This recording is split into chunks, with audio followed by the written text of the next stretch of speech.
This week, I want to start a new series of videos where I dive underneath the hood of famous plugins and show you what is actually going on. And to start off this new series, I wanted to debunk one of the great plugin myths, which is that the UAD Little Labs Voice of God is a very unique and special tool. Actually, on UAD's website, there is an endorsement quote which reads, "The UAD Little Labs Voice of God can do things that no other plugin can. The natural warmth and depth can be heard on anything from drums and percussion to lackluster dialogue and paper-thin vocals." Now, I don't know who that was, but either way, before we get started, let me just remind you what Little Labs describe the voice of God as. A bass resonance tool that can make your mixes low-end leaner, tighter and punchier, far beyond simple EQing. Now, why do I feel like I've heard this before? Why do I feel when I hear low-end combined with terms like tight and punch, I automatically think of a high-pass filter? Maybe, just maybe, because that's what so many of us use to clean up and tighten our low end. And you know what? The voice of God isn't any different. Because in actual fact, the voice of God is actually nothing but a high-pass filter, as I'm about to show you. Now, to simplify this, I have first decided to compare this with a high-pass filter in Melda mautudynamic EQ, as I can set minimums and maximums for the frequency and also the Q factor via the multi-parameter section. So as you can see, I have set the frequency macro as frequency and the Q factor macro as amplitude to match the UAD voice of God. Now, as you can see with UAD, set to 0 in both functions, it's essentially just a high-pass filter with a very gentle slope. Now, this is as gentle as I can set the Melda high-pass filter, and as you can see by the phase, there is a bit of difference. But let's be real, nobody is going to use the voice of God, the voice of God, at 0. Especially as by default it actually loads with both functions at 5, so let's start adding some amplitude and get this thing working. And as you can see, we are starting to get a sharp boost in the low end, which can be replicated simply by increasing the amplitude macro of the Melda and slightly adjusting the frequency. And, would you look at that, the phase is now much closer as well. And if we adjust the frequency in the UAD, it's just as simple as doing the same in the Melda high-pass filter. However, as you can see when bringing down the amplitude and sweeping the frequency, you can notice that there is also a change in the amplitude as well. Now, I could have tweaked the frequency macro to adapt the slope when sweeping this, but being honest, I can simply adjust the frequency and bring down the amplitude to match. Because in the end, this is as simple as this feature should be. Find your frequency and dial in the low boost. I actually purposely tweaked my macro so the values made more sense in my head, as the controls in the UAD feel kind of back to front. But saying that, I still have a little problem, which is that when using smaller amplitude settings, the slope of the Melda filter is a little bit too steep. So let's move to an EQ that provides a more variable slope. Now with Kirchhoff you have a variable slope, where others like Pro Q3 have fixed dB per octave steps.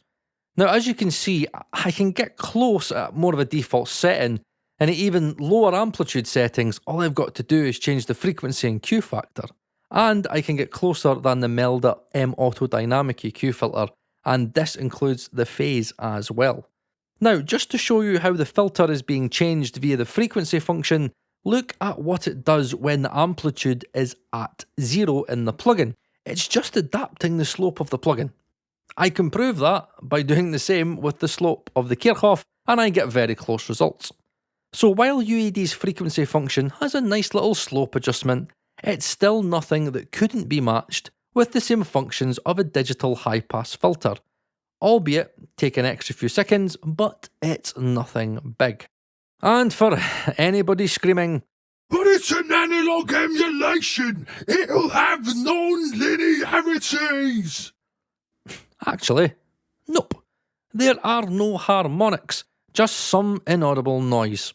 And for anybody still not happy with what you are saying in Doctor, let's do a null test with Kirchhoff and Voice of God in a medium setting, which is around 5 or 6 in UAD, close to its default setting.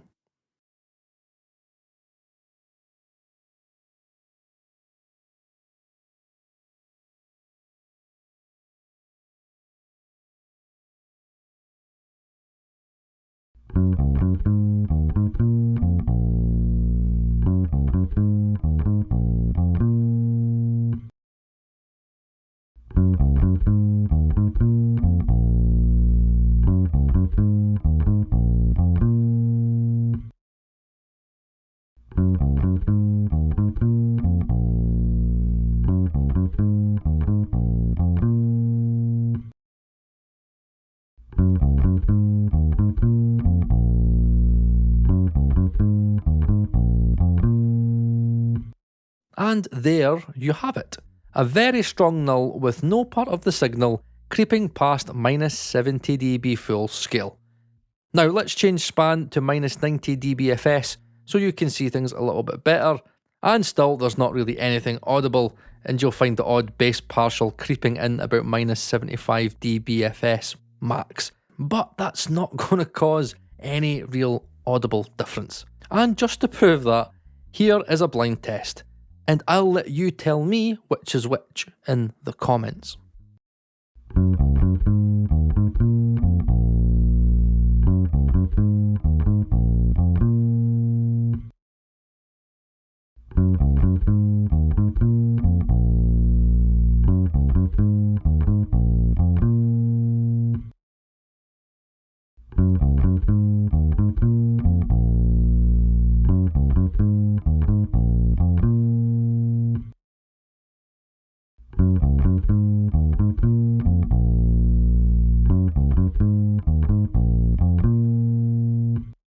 And for the moaners complaining that the bass guitar was too quiet, peaking at minus 9 dB full scale, and doesn't cover low-end transients, here is a kick drum hitting around minus 3 dBFS. Same plugin settings as before.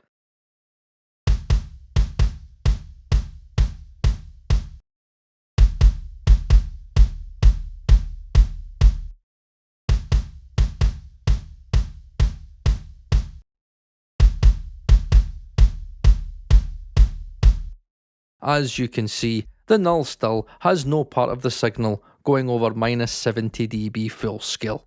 And just to prove that there is no additional dynamic processing or any other analog mojo going on in the voice of God. The voice of God. Here is another blind test to see if you can catch any difference.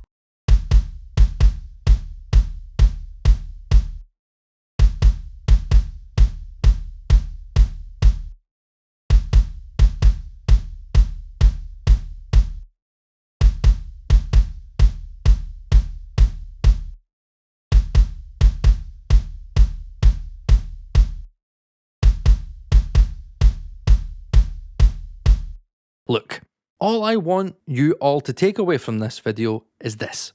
If you want a tight low-end boost, then using a high-pass filter in this fashion is something worth trying out.